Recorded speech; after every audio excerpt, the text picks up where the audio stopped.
Boa tarde. Portugal é um dos países da Europa com um número mais elevado de doentes com perturbações mentais que não são tratadas. Que meios é que temos, que tratamentos é que temos, são questões que vamos levantar neste Sociedade Civil. No Dia Mundial da Saúde Mental, vamos focar-nos na esquizofrenia.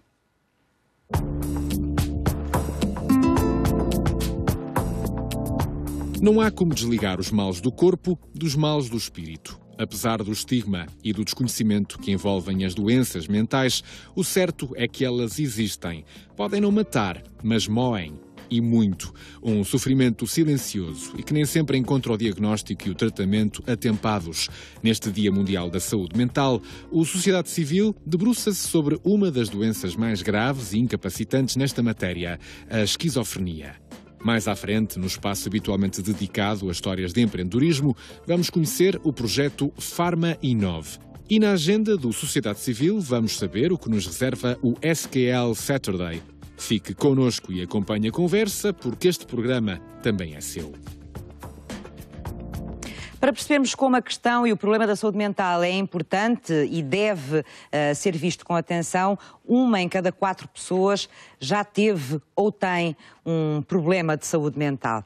É disso que vamos tratar hoje no Sociedade Civil, centrando-nos numa das perturbações mais complexas, a esquizofrenia. Estão connosco para nos ajudar neste debate o António Palha, que é psiquiatra e professor catedrático jubilado de Psiquiatria e Saúde Mental da Universidade do Porto.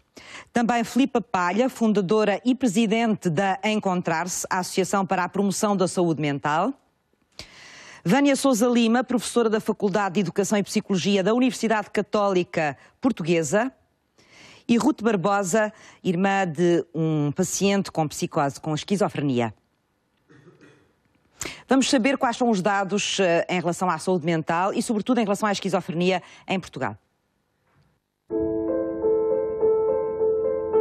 Estamos habituados a dizer de forma descontraída que uma situação fora do comum pode ser uma loucura, que um colega brincalhão é um doido e que uma atitude inesperada da companheira acontece porque perdeu o juízo. Dizemo-lo de forma irrefletida, repetida e sem pensar. E o estigma para com a doença mental está entranhado na linguagem que usamos todos os dias. Esta ignorância tem de acabar. Os males que nos afetam o espírito fazem tanta moça como os problemas que nos embargam o corpo. E as doenças mentais estão longe de ser um problema raro e que só acontece aos outros. Portugal, em conjunto com a Irlanda do Norte, tem a mais elevada prevalência de doenças psiquiátricas da Europa. Um problema que será a ponta de um iceberg silencioso. Pensa-se que cerca de 65% das pessoas com perturbações psiquiátricas não tenham qualquer tratamento e os diagnósticos pecam por tardios. Estima-se que entre o início dos sintomas de uma perturbação mental e o arranque do tratamento haja normalmente um compasso de espera de 1 a 4 anos. Mas não há saúde sem saúde mental. E quando a mente sucumbe a estas perturbações, o trabalho, a escola, a família e a vida pessoal deixam de se articular de forma fluida e saudável. Aliás, segundo o relatório sobre os mitos e realidade sobre a saúde mental no trabalho, elaborado pela OCDE, pensa-se que 1 a cada 5 trabalhadores sofra de depressão ou ansiedade. De todo o espectro de perturbações, a esquizofrenia é uma das mais graves e incapacitantes.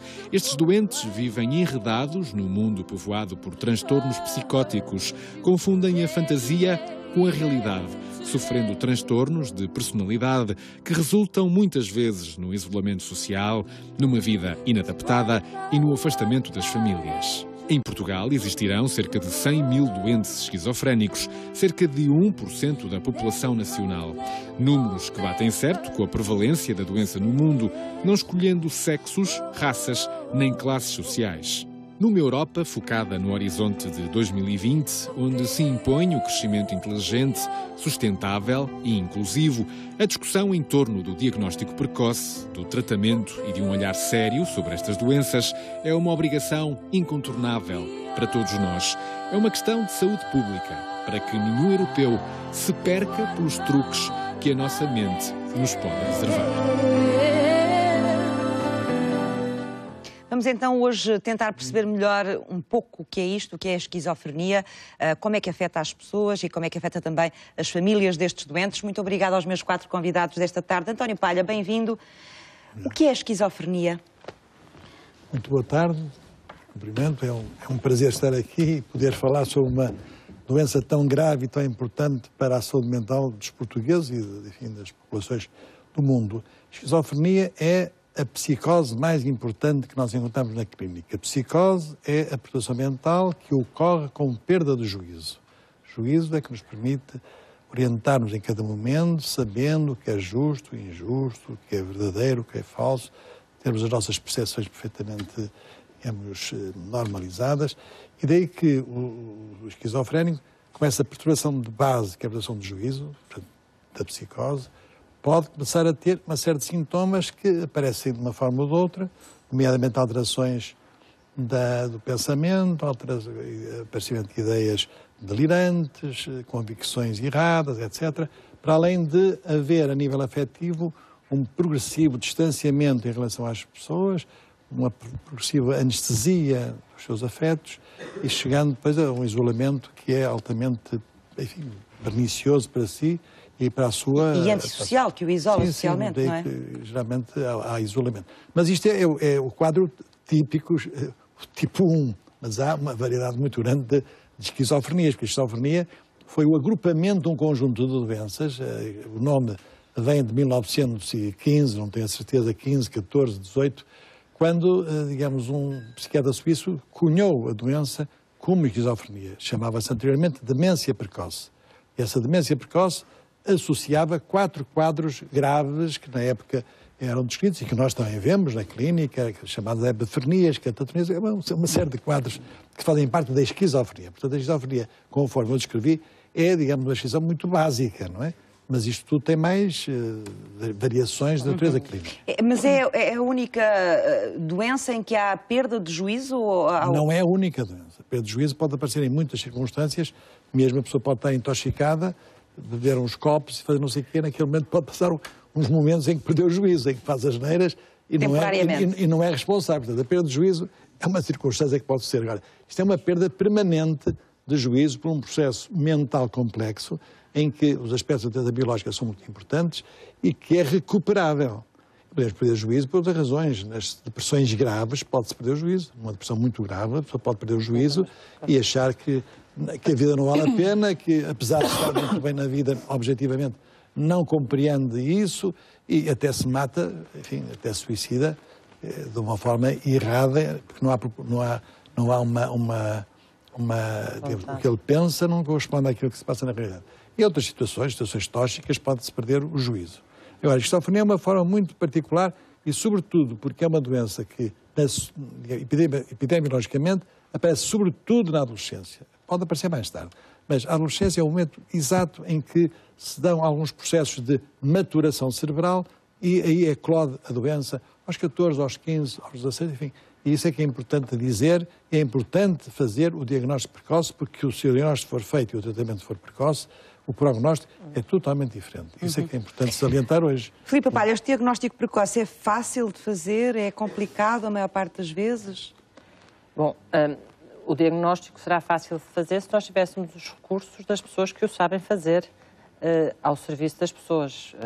Conforme ouvimos, nós sabemos os sintomas e os sinais que nos permitem identificar um problema desta natureza.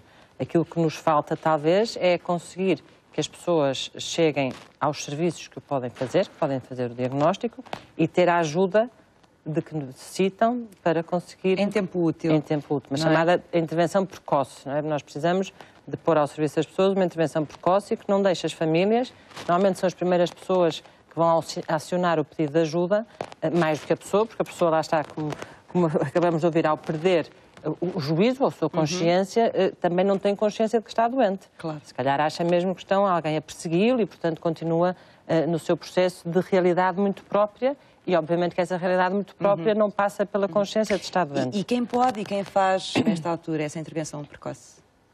Neste momento, quem é que faz essa intervenção? Quem tem de fazer, quer dizer, tem que ser qualquer médico que se apercebe de uma situação desta natureza, ou outro profissional de saúde que a consegue identificar e que depois encaminhará para os serviços especializados. Portanto, nós podemos ter, se eu for ao médico de família, obviamente que o médico de família terá e tem as competências todas para perceber que uma pessoa possa estar a viver um problema desta natureza. Ou se eu for ao cardiologista, também terá as competências para o fazer. E depois, obviamente, deverá encaminhar para aqueles que são as pessoas que estão, por natureza, especializadas. E de uma forma geral, pela sua experiência, essa intervenção precoce é feita em Portugal em tempo útil ou não?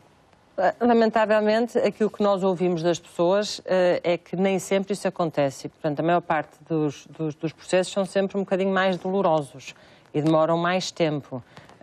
E ainda anteontem estava num encontro de famílias e de pessoas com experiência de doença mental, e aquilo que é mais angustiante para nós é perceber os caminhos tão dolorosos pelos quais estas pessoas passam até conseguir encontrar a ajuda de que precisam. E, portanto, nesse sentido, nós talvez tenhamos que repensar formas, e aliás também está registado que o tempo que me dei ao aparecimento de certos problemas de saúde mental e o momento em que as pessoas são ajudadas é um tempo bastante superior àquele que seria desejável. E neste sentido, também nas questões associadas ao aparecimento de uma esquizofrenia, isso acontece. E também porque, como foi dito, ao aparecer no final da adolescência, princípio da idade adulta, há sempre aquela dúvida se isto é uma questão de rebeldia, se a pessoa está mais isolada porque está mais isolado e porque está este confronto com os pais ou com a família e sai de casa e não diz nada a ninguém e se isola. E, portanto, há ali uma fase em que as pessoas difícil distinguir os sinais da doença de outros sinais que têm a ver com até chegar a um o ponto processo em que próprio da adolescência. Até chegar a um ponto em que se alguém me diz que acho que os marcianos estão a chegar, aí nós conseguimos E é por perceber. isso muitas vezes que a doença é efetivamente diagnosticada já uns anos mais tarde, com 20, 21, 22 anos?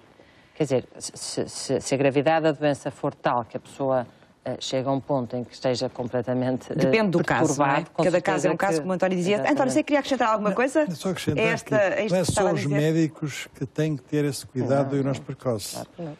Acabou mesmo agora de dizer a Filipa que muitas vezes a família, os professores, a escola, deve sinalizar todos os comportamentos que começam, que subitamente mudam. Aquela pessoa muda, e muda rapidamente, começa a alhear-se, começa a afastar-se, começa a ser bizarra. É melhor ver. Mesmo que possa ser por outras razões mais prosaicas, vale a minha pena opinião é que deve ser despistar feito. o problema, não é? Eu acho que isso é importante. Vânia Sousa Lima, para além de ser professora, como eu já disse, é também investigadora do Centro de Estudos em Desenvolvimento Humano da Universidade Católica Portuguesa, e vocês trabalham também esta questão da esquizofrenia, não trabalham? De que forma? Justamente. Já foram de alguma forma também identificados aqui elementos que são fundamentais e que são espelhados também na investigação que é desenvolvida no Centro de Estudos em Desenvolvimento Humano, também, enfim, em parceria com alguns dos projetos, em parceria com a Encontrar-se.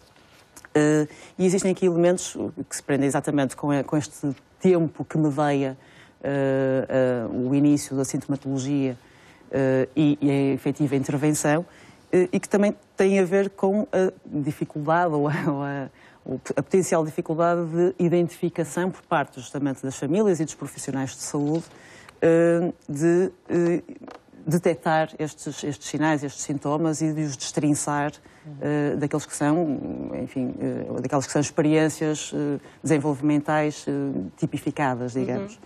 E isto prende-se exatamente também com alguns dos projetos que estão em curso no âmbito do Centro de Estudos em Desenvolvimento Humano e em parceria com a Encontrar-se na sequência do movimento UPA, desde 2008, e que se prende exatamente com o estigma associado à esquizofrenia e às perturbações mentais.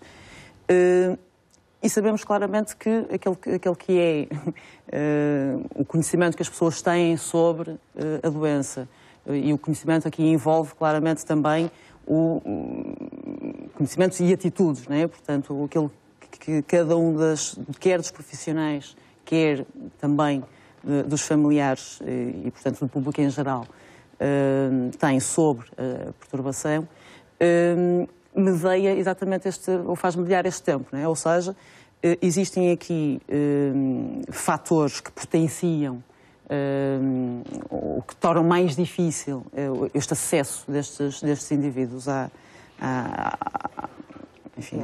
tratamento e aos cuidados que precisam. Exatamente. Mas porquê?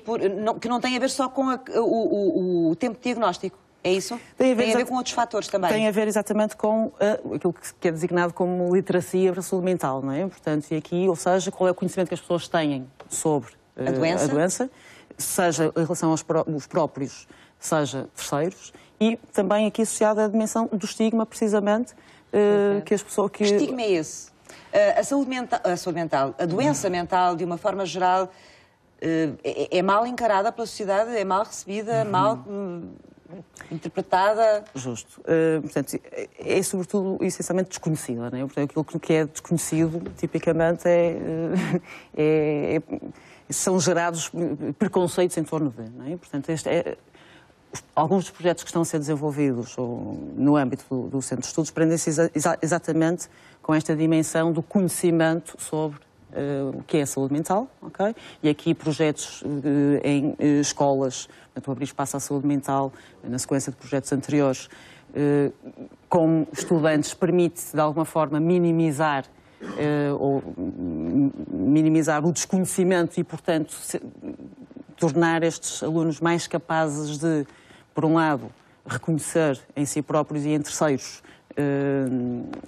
sintomas, sinais de doença, de perturbação, e também aqui um elemento central que é justamente esta dimensão comportamental de pedir ajuda em caso de identificação de disrupção, né, ou de dificuldade, seja em relação a si próprio, okay?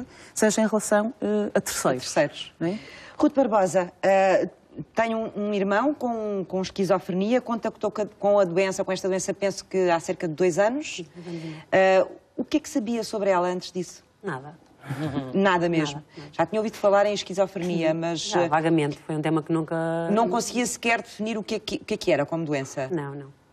E acho que a maior parte das pessoas, da população, não tem conhecimento qualquer sobre isso. Não sabe o que é. Portanto, foi à medida que acompanhou o processo do seu irmão que foi entrando em contacto com esta doença? Foi um bocadinho antes. Um bocadinho antes. Porque havia sintomas nele que já me faziam alguma confusão e eu fui procurar ajuda, não é? Ajuda para eu começar a perceber o que é que estava ali a passar. Mas quando é que começou a sentir, em relação ao seu irmão, que eu penso que é mais novo, portanto, sim, acompanhou a vida toda, desde pequenino, quando é que sentiu que havia ali qualquer coisa que não tinha a ver com o irmão que conhecia até ali? Se calhar agora consigo identificar um bocadinho antes de tudo ter realmente explodido, entre aspas. Sim. Okay? Agora consigo entender que foi um bocadinho antes. Até lá nós pensávamos que era exatamente aquilo que já foi falado, que era rebeldia, que era um bocadinho a fase da prateleira, não é? Que eles ficam ali a amadurecer e que têm que explorar o mundo e querem ser rebeldes, mas depois vim a compreender que eram tudo atitudes e que eram sintomas já de esquizofrenia. Quando ele era adulto já? Mais ou menos aos 16 anos já começou a ter alguns sintomas, só que de todo nós imaginávamos que fossem já sintomas. Que reações eram essas que ele tinha aos 16 anos que agora junta neste puzzle? Por exemplo? O afastamento, se calhar ele teve muitas a fugir de casa, por exemplo, isolar-se, tentar... pronto. Ele foi sempre muito rebelde. Muito rebelde. Portanto, na altura achou que era uma adolescência um bocadinho mais vigorosa. Sim. E queria passar. Sim, queria passar, com certeza. E depois até porque ele enveredou por um caminho militar, ele foi cumprir o serviço militar e continuou por ali, estava no bom caminho, mas foi lá que sob pressão... Foi lá que se deu a tal explosão, não é? Exatamente. Como é que isso aconteceu? Ou seja, como é que percebeu de repente que havia ali realmente qualquer coisa que precisava de acompanhamento, precisava de ser encaminhada? Quando ele começou mesmo a perder o contacto com a realidade, não é? Coisas que quando ele começou a alucinar e com delírios, aí nós vimos que realmente ele estava mal. Ele contava coisas que não aconteciam, que não existiam. Os sintomas estão todos ligados. E quando ele via ou ouvia coisas que nós não conseguíamos ver e que não conseguíamos ouvir, que não conseguíamos acompanhá-lo, não é? começamos a ver que realmente ali estava alguma coisa mal. E isso acontecia de vez em quando ou acontecia frequentemente? Não, e ele começou a entrar num surto, não é? O surto é o pico, não é? O pico das alucinações, dos delírios, das visões, das audições, tudo começa ali a girar em torno dele e ele desprende-se completamente da realidade e vive uma realidade que nós não estamos a viver com ele. Ele está no mundo dele e nós estamos num à parte, nem sequer estamos lá presentes. Ele ouve coisas, vê coisas, sente coisas, provavelmente cheira coisas, e isso é muito difícil de nós, familiares, entendermos o que é que se está ali a passar. Então procuramos ajuda e foi, aí eu já estava numa busca incessante de ajuda, como é lógico, já tinha feito uma pesquisa. O que é que procurou e que respostas é que encontrou? Foi basicamente internet. Eu não posso mentir, a internet ajudou-me muito porque eu comecei a encontrar lá os sintomas todos presentes no meu irmão e todos davam ao mesmo caminho, todos indicavam que seria uma psicose, que ele estaria num pico, um surto psicótico. Agora, o quê? Eu não sabia que era esquizofrenia, não fazia ideia que era isso. Então, mas com essa primeira porta aberta, depois foi à procura, com certeza, de um apoio profissional. Sim, mas foi difícil convencer, porque os doentes, é preciso que as pessoas tenham noção que um doente, quando está num surto, é muito difícil de encaminhá-lo para um hospital, para seja o que for, porque eles não querem. Isso é a parte Mas sabia onde é que o devia levar? Sim, eu tinha consciência que tinha que levá-lo à parte de psiquiatria, pelo menos. Não é? Que não podia ser uma urgência dizer o meu irmão está num surto psicótico, não era bem isso que eu tinha que levá-lo por outro caminho, eu tinha que o levar a bem, eu tinha que conversar com ele. Estamos a falar de um adulto, não é? Que tem vontade própria exatamente. E, portanto, é complicado de conseguir agir numa situação destas. O que é que conseguiu fazer? Eu tive que recorrer por um meio muito, muito estranho, porque tivemos que apresentar uma queixa sobre... Deve ser outra coisa muito dolorosa para uma família, não é? Aliás, tive que ser eu a fazê-lo. Foi aconselhada a fazer isso? Fui aconselhada, foi o que me ocorreu. Foi o que me ocorreu na altura. Apresentar uma queixa? Sim, contra o meu irmão. Para ele ser internado compulsivamente, sim. Porque senão não tinha conseguido. Porque por ele nunca iria a um hospital. Ele foi internado? Foi internado compulsivamente. Isso é importante porque a maior parte dos doentes só conseguem internamento compulsivamente, porque senão chegam ao sítio e estão bem e voltam outra vez para casa. Isso acontece frequentemente. E só depois desse internamento é que se conseguiu diagnosticar claramente qual era o problema dele? Não é bem assim. Não? Depois ainda há um período que estudam, não é, o doente, e só ao final do mês, um mês e meio, se os sintomas persistirem, é que dão um diagnóstico. Mas mesmo esse diagnóstico ainda prolongam um bocadinho, para dizerem definitivamente de que tipo de psicose é que se trata. E só a partir daí é que ele começa a ser tratado? Não, ele já é logo tratado, a partir do internamento é logo tratado. Que tipo de tratamento é que se faz a um doente destes quando não se tem ainda a certeza daquele que é o problema? E que dificuldades são estas de conseguir ajudar um doente destes, a maior parte das vezes já adulto, não é? Que é difícil encaminhá-lo para um serviço, para um profissional de saúde? O que eu vou dizer é da minha inteira responsabilidade. Sim, claro. Porque representa centenas de casos que na minha vida vi. Mas aquilo que ela descreve como são os pródromos da doença, como é que a doença começa a aparecer? Eu sou de opinião, e faço sempre isso, e fiz, que eu começo a tratar, na dúvida, começo a tratar como se fosse, mas acompanhando, de acordo com o ajustamento, enfim, nas medicações que se vão dando e nas indicações que se vão dando. E o que eu acho, e aquilo que a minha experiência me mostra e que a literatura diz, é que essa intervenção muito precoce, antes do eclodir do delírio, claramente sintoma que toda a gente vê, só um ceguinho é que não vê, mas entretanto, quando eclodiu o delírio, já pode ter feito asneiras, já pode ter tido atitudes antissociais, já pode ter uma perigosidade para ele e para os outros que se podia ser evitada. Daí que esta ação precoce era importante, mas para isso é preciso que realmente que a família conheça, que os médicos de família, que neste momento estão bastante bem preparados, enfim, e que a escola permita. Mas há esta barreira que ela diz, é a barreira de como é que eu vou levar o doente. E isto era, no meu tempo, quando eu formei e quando fazíamos estas intervenções, nós éramos treinados na nossa formação a ir à casa dos doentes com enfermeiros e tentar trazer o doente. Era uma ação feita clinicamente. E quando conseguíamos trazer, porque a gente acabaria sempre por convencer, dava uma injeção, tal, depois era feito um relatório que era entregue depois ao juiz. Ou seja, a ação médica era prioritária. Com as novas leis há mais barreiras, é mais complicado. E, portanto, eles tiveram que acionar um processo judicial. Muitas vezes é a polícia que vai a casa buscar, eu sou completamente contra este tipo de atuação. Deviam ser pessoas, profissionais de saúde que Isso pode ter consequências para o doente? Lembram-se depois, eu fui e tal, foram lá buscar-me e tal, está a ver, imagine, isso é altamente negativo. A ideia é boa, que é a defesa dos direitos do homem, mas a primeira defesa, eu digo sempre isto, é a pessoa ser bem tratada e ser de acordo com os princípios técnicos que nós neste momento temos. E para além disso, ele vai mesmo ainda em condições que não são absolutamente seguras, porque ainda terá que ir a uma espécie de um pequeno julgamento, que é uma coisa quanto a mim, completamente, enfim, sem sentido nenhum que se faz. Antes de ser tratado? Antes de ser visto não, em pleno tratamento, Terá que depois ser... É nomeado um advogado de defesa, como se isso... Usou-se em Portugal muito o modelo de processo criminal, processo penal de crime, quando aqui não se trata de nenhum crime, não é?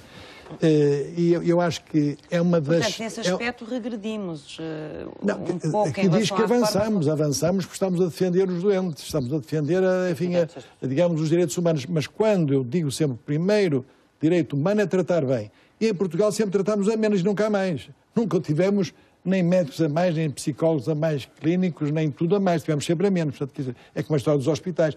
A coisa mais fácil da reforma psiquiátrica é acabar com hospitais. Eles eram 2 ou 3, é fácil. Se tivéssemos 30 ou 40, como havia por essa Europa fora, isso assim está bem. Agora, tudo isto obriga a refletir novamente sobre isto. E eu pertencia à Sociedade Portuguesa de Psiquiatria, temos refletido sobre isso, mas é complicado fazer passar esta ideia que seria bom refletirmos sobre o modo como podemos tratar de uma forma mais expedita essas situações graves que aparecem para as famílias e que nós temos que ter, digamos, um modelo talvez mais... Filipe, gostava de ouvir também sobre isso e como é que é encontrar-se também, tem trabalhado esta questão, este problema? Por um lado, quer dizer, esta questão das pessoas precisarem de ser tratadas podem ser de formas diferentes e como acabamos de ouvir, noutros países há um modelo em que as pessoas vão à casa das pessoas com técnicos de saúde para ajudar a que este processo seja mais fácil. São as famílias que o chamam e são técnicos de saúde que vão... Exatamente, que fazem a marcha. E depois, obviamente, o que está aqui em causa é que há uma pessoa que, se é internada contra a sua vontade, há um direito que está a ser, que tem que ser acautelado, não é? Porque, obviamente, nós temos o direito... E, portanto, é preciso, de alguma forma, perante a Justiça, provar porque é que aquela pessoa foi colocada naquelas condições, não é? Mas isso era feito... Isso o processo judicial. Isso faz parte. Mas, inicialmente, e é como acabou de dizer, realmente deveria ser uma questão de saúde e tratar-se dessa forma e não para passar por esta experiência que é profundamente traumatizante, sobretudo para uma pessoa que acha que está a ser perseguida, de repente entrar a polícia. Imagino que seja traumatizante para o doente e para a família. Para toda a gente. Isto é uma situação profundamente traumatizante, não é? Ainda por cima é uma pessoa que não está, que já ela própria está angustiada a achar que está todo mundo contra ela, não é? Claro. Portanto, é completamente não deveria ser assim. Desajustado, podemos dizer. E noutros países existem os Outreach Community Act, por exemplo, em Inglaterra, em que são umas equipas profissionais que vão à casa das pessoas, vão à comunidade tratar destas questões, ou até nos Estados Unidos também, que também existe este modelo.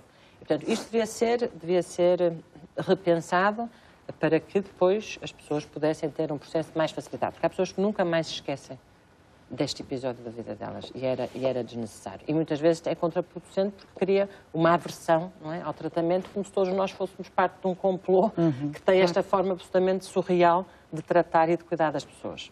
Portanto, à partida, com certeza que nós deveríamos repensar esta forma. Do ponto de vista de encontrar-se, obviamente nós temos as pessoas que não encontram soluções e que nos perguntam o que é que nós podemos fazer. Geralmente são as famílias que recorrem a encontrar-se? Começa por ser as famílias. Embora tenhamos pessoas que recorrem a nós a pedir ajuda, obviamente nestes contextos de pessoas com preocupação nesta área das psicoses, elas próprias estão isoladas ou fecharam-se em casa e vêm as famílias perguntar o que é que podem fazer, porque têm todos estes obstáculos e, portanto, procuram associações ou procuram talvez o saiba melhor do que eu como é que é esse processo, mas procuram ajuda e, de certa maneira, perguntam-nos o que é que nós podemos fazer. E, de certa maneira, aquilo que nós tentamos é ajudar as pessoas a perceber exatamente o que está a acontecer, porque muitas das vezes as relações familiares já estão muito desgastadas na medida em que ninguém explicou o que está a acontecer e, portanto, há uma alteração de comportamento. Portanto, a família tenta resolver o problema dentro da própria família primeiro e muitas vezes só recorre a um apoio mais especializado, como pode ser o vosso, quando já não percebe que não consegue fazer nada? A pessoa da família que está doente não aceita e, portanto, o processo é difícil. Como disse, está-se ali a tentar negociar e a fazer que a pessoa perceba que há alguma coisa que está bem, mas ela não acha que há alguma coisa que está bem. Mas, entretanto, as relações deterioraram-se porque há aqui há um desencontro de realidades e que, obviamente, afeta as relações entre as pessoas. Por outro lado, há a questão do estigma, que a Vânia há bocadinho falou, e que faz com que as pessoas, por um lado, não tenham conhecimento e, por outro, tenham vergonha do que está a acontecer. Se culpabilizem por aquilo que está a acontecer. Será que eu fiz alguma coisa? Será que o meu filho é diferente dos outros? Muitas vezes as pessoas falam a primeira vez sobre esquizofrenia na família, em grupos, por exemplo, de famílias, onde as pessoas se juntam e partilham as suas histórias. E depois dizem, também tem, não sou só eu, a família esquisita que tem este drama a acontecer. E, portanto, as pessoas têm vergonha. Há falta de informação, está-me a acontecer alguma coisa estranhíssima dentro de casa. O que é que eu fiz? A minha família é diferente das outras, deixa-me estar aqui caladinho, não vão mandar-me para fora do bairro. E, portanto, as pessoas ficam neste sofrimento, nesta angústia. O que é que eu faço? Onde vou procurar? Partilho? Não partilho? Fico calada? Não fico? E, portanto, quer dizer, tudo isto, e como também a Vânia disse, exige o combate ao estigma, que não há dúvida que é um dos maiores obstáculos à promoção da saúde mental, porque as pessoas não sabem o que está a acontecer, ou têm vergonha e sentem-se culpabilizadas por isso e, portanto, escondem e negam. E, portanto, nós temos que ir, quanto mais cedo possível, informar e criar nos mais novos aquilo que é a literacia em saúde mental, portanto, ficar-se a saber mais e melhor do que é que se está a tratar, para nós intervirmos mais precocemente, e depois, obviamente, fazer que as famílias percebam que não tem nada a ver com a culpa delas e que acresce só, esta questão do estigma acresce em situações como a que acaba de ser referida, não é? Portanto, apenas também a culpa que a família também de alguma forma sente, ter que de alguma forma agilizar ou recusar. E perguntar se estes sentimentos de que a Filipa falava aqui, de que forma é que eles surgiram no caso que viveu mais de perto? A culpa é do pai, a culpa é da mãe, depois a mãe culpa o pai culpa a filha e depois anda ali tudo à volta, andamos ali todos a culpar uns aos outros. Onde é que eu falhei? Os pais, isso não vos ajuda a pensar também, não é? Não, é assim, agora que já passou este tempo todo, conseguimos avaliar as coisas de outra forma e ver as coisas de outra forma. Ainda existem membros na família que não aceitam a doença, não é? Quando diz não aceitam a doença... Não aceitam a doença. Não aceitam como? Não podem dizer a esquizofrenia não existe? Quando diz podem não dizer, aceita... podem. É preciso entender que há muitas famílias que têm um doente na família, mas que não aceitam isso e esse doente não é esquizofrénico, passa a ser ou um diabético, ou tem uma depressão, e nunca dizem cá fora, ou mesmo dentro da família, que essa pessoa tem esquizofrenia. Essa é a realidade. Porquê é que acha que isso acontece? Não acho, eu tenho a certeza daquilo. Porquê é que acha que isso acontece? Como é que lê esses comportamentos que é a vergonha, mais o estigma, é a ignorância das pessoas. O estigma surge da ignorância das pessoas.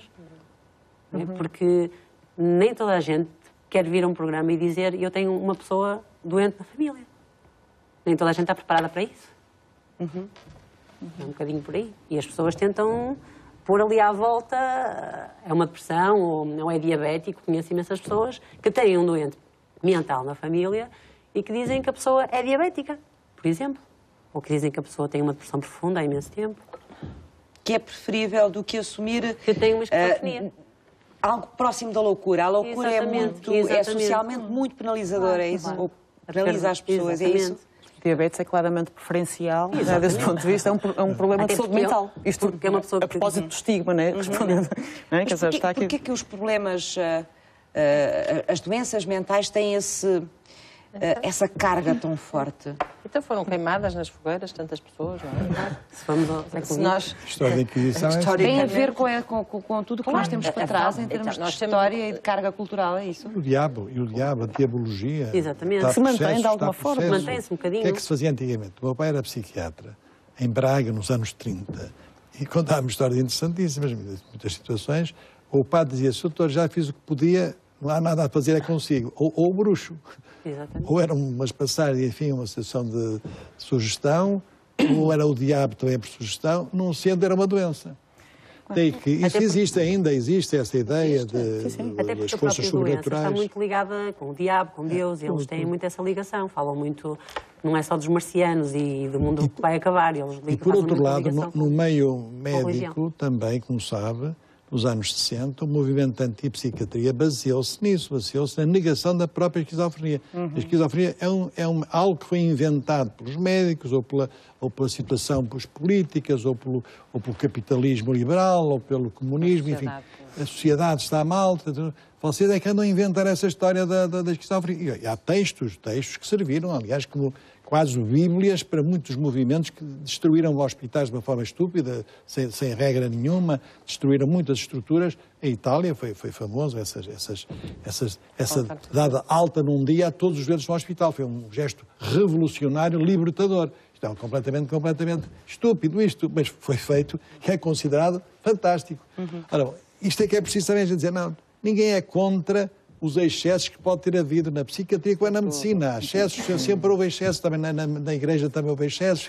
Isso é outra coisa. Agora, mas há, portanto, uma carga cultural, histórica muito grande em relação a estas doenças que ainda hoje transparece na nossa sociedade. Aliás, e na forma como nós encaramos estes psiquiatras falar, vai encontrar uns que dizem, há quase choques, às vezes, de perspectiva, não é?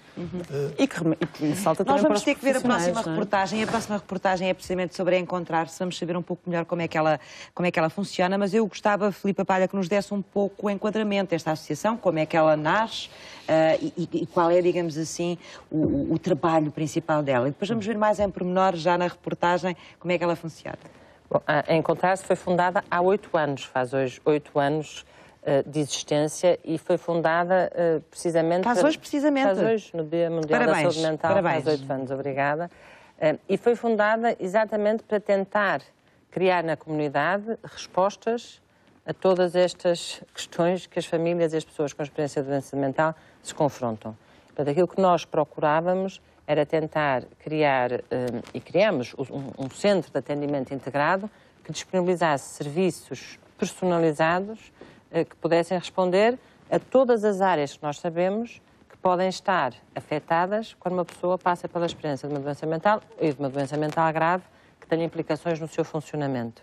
E, portanto, o caso da esquizofrenia é um tipo de doença que, na verdade, acontecendo como acontece e tendo as consequências que tem, muitas vezes, por certos períodos de tempo, as pessoas ficam com dificuldades, quer seja no seu funcionamento social, quer seja voltar a estudar, quer seja ter déficits cognitivos, nas relações com a família, enfim. E, portanto, tudo aquilo que é uma vida normal, digamos assim, passa a estar comprometida.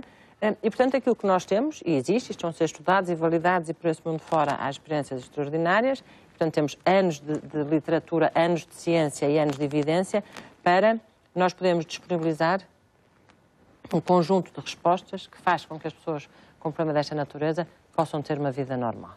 Lamentavelmente isso não acontece e, portanto, nós estamos a comprometer gravissimamente aquilo que é a vida destas pessoas, o que é, para mim, algo que está ao nível do criminoso. Não é? Aliás, este Lost Generation diz-nos exatamente que a incapacidade de nós respondermos faz-nos estar a perder gerações de pessoas que se tornam incapacitadas pelo facto de não ter as respostas que precisam. Onde é que vocês estão? Neste momento estamos na Rua de Dio. Estou na Foz. Então vamos até à Foz, vamos conhecer um pouco melhor o trabalho da Encontrar-se e o desafio grande que é para os profissionais que lá trabalham todos os dias lidar com estes casos, uma vez que cada doente é um doente e precisa de um acompanhamento e de uma intervenção única, diferente. Numa doença mental, o doente sente-se sempre perdido. Mas há um lugar, na Foz do Porto, onde estes doentes podem encontrar-se. E repara que aqui o pronome pessoal faz toda a diferença. Encontrar-se é uma EPSS que surgiu há 8 anos atrás, com a ideia, de facto, de conseguir contribuir para que as pessoas pudessem encontrar-se a si próprias. É um processo muito individual, é um processo muito centrado em si e é, sem dúvida, a nossa missão, é, de facto, contribuir para que as pessoas possam encontrar-se. Nas profundezas dos transtornos mentais, cada caso é um caso. Feita uma primeira consulta de avaliação preliminar, reúnem-se as condições para uma estratégia psicoterapêutica individualizada.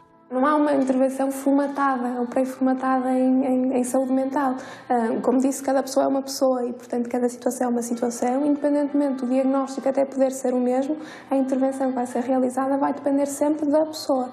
Desde os problemas de ansiedade, que de facto condicionam muito a pessoa na sua vida, no dia-a-dia, as situações de depressão. Temos também a perturbação bipolar, que consiste na oscilação entre períodos depressivos e períodos de mania, portanto o humor da pessoa vai flutuando. Temos, sem dúvida, o grande grupo das psicoses e também as perturbações de personalidade. Posto isto, então vamos ver quais as nossas respostas é que podem ir de encontro às necessidades. Pode passar pelo apoio, pelo acompanhamento psicoterapêutico, portanto pela psicologia. Depois, em termos de frequência, vai depender, mais uma vez, das necessidades. Nós fazemos sempre um plano com a pessoa de definir quais é que são os objetivos. Não somos nós técnicos que decidimos, em conjunto com a pessoa. Obviamente podemos sugerir, mas passa sempre pelo objetivo da pessoa. Este acompanhamento tem sempre um custo, mas o que cada doente paga é calculado em função das possibilidades de cada um. Nós fazemos sempre uma avaliação dos rendimentos do agregado familiar e as pessoas pagam em função daquilo que é a sua capacidade para pagar os serviços. Temos vários escalões, portanto, num escalão máximo as pessoas pagariam um máximo semelhante a um acompanhamento privado e num escalão mínimo onde se inclui a maior parte das pessoas. As pessoas têm, então, associam-se a encontrar-se, portanto, passam a fazer parte, são sócias da associação e, por outro lado, fazem uma contribuição mínima por serviço. Neste processo, ninguém diz que o caminho é fácil, mas nesta casa há um lema digno de ser emoldurado. Em caso de pânico, há sempre uma saída. Nós temos que ver a doença mental como uma doença física também, não é? Nós também conseguimos ultrapassar. Nós damos sempre muito o exemplo de diabetes. A pessoa com diabetes tem que ter sempre um acompanhamento, tem que tomar insulina ou não. No caso de um problema de saúde mental é exatamente igual. E as pessoas cada vez mais têm que ter consciência disso. Podem precisar apoio para o resto da vida, podem precisar apoio pontual, mas conseguem viver. Com 58 pessoas acompanhadas neste momento a encontrar-se, tenho uma lista de 10 pessoas que aguardam a primeira consulta. Ajudar esta associação pode estar à distância da Pay Shop mais próxima se quiser fazer um donativo, ou emprestando o seu tempo e o seu talento como voluntário. Para receber ajuda ou orientação, basta começar por um simples telefonema, na certeza de que admitir o problema é meio caminho andado para se reencontrar a si mesmo.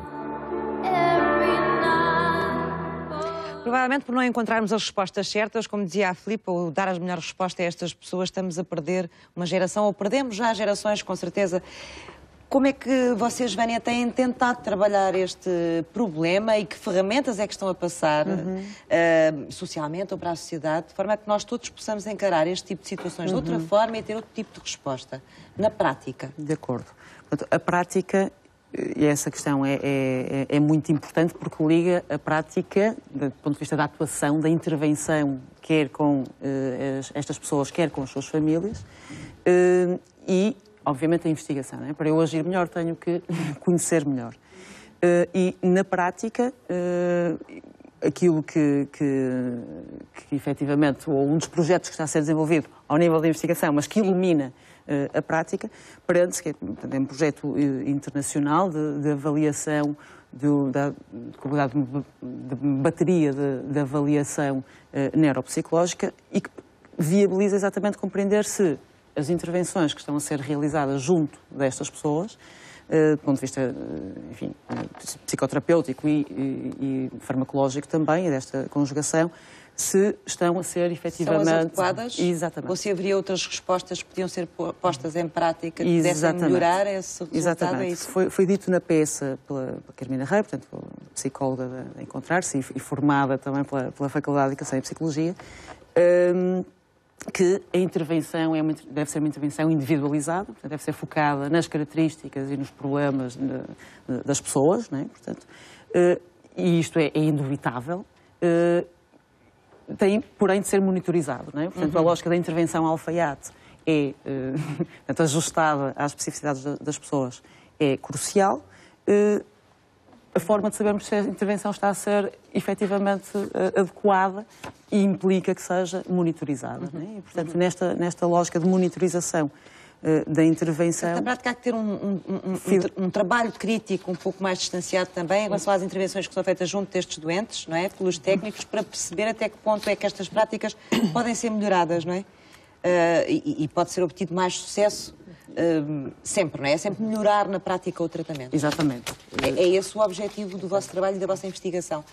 No que diz respeito à forma como as pessoas conhecem a doença, e já não estamos a falar aqui dos profissionais que trabalham com estas pessoas, com os doentes, mas ao nível da sociedade em geral, vocês também têm algum tipo de intervenção ou de trabalho? Justo. Portanto, claramente, se pensarmos ao longo destes 8 anos, não é, de colaboração também entre Encontrar-se e a faculdade, aquilo que temos claramente é uma ação que passa, por um lado, por momentos de discussão e de reflexão pública sobre o que é isto da saúde mental e da doença mental, da perturbação mental, né? E aqui claramente esta ideia de que não há saúde sem saúde mental, dando voz também às pessoas, aos indivíduos que experienciam a perturbação mental, seja às suas famílias, e lá está, com formação de profissionais que permitam exatamente intervir e agir junto destas pessoas. A este respeito, ações ou projetos que são de investigação e de intervenção em contexto escolar, referiu aqui a adequabilidade também de múltiplos contextos em que este trabalho seja feito. E logo de uma idade muito precoce. Escolas, exatamente, de uma forma, exatamente.